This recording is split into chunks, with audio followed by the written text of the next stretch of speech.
Kıymetli Battal Gazi Belediye Başkan Yardımcımız, kıymetli müdürlerimiz, çok değerli öğretmenlerimiz ve öğrenciler, 5 Haziran Çevre Günü haftası kapsamında Geri Dönüşümüz Muhteşem Olacak adlı programa bugün hepiniz hoş geldiniz.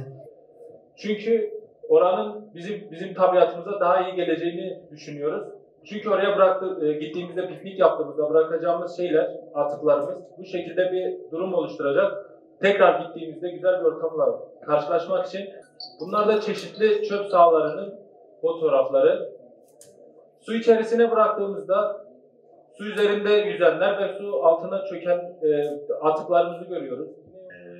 Geri dönüşümdeki ilk adım ve en önemli adım atıkları kaynağında doğru ayrıştırmaktır. Çünkü atıklar ayrışmadığı zaman o zaman hiçbir şekilde bir geri dönüşüm özelliği kazanmıyor.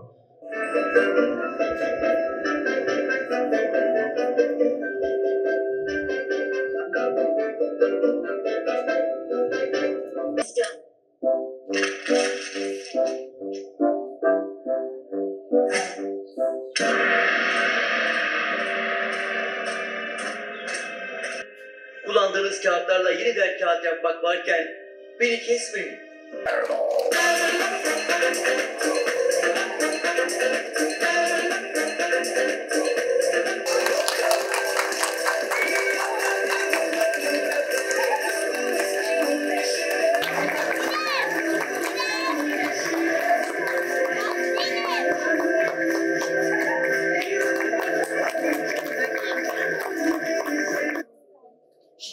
Doğanın yeşili, gökyüzünün mavisi, havanın temizliği, dünyanın güzelliği bizlere emanet. İyi seyirler.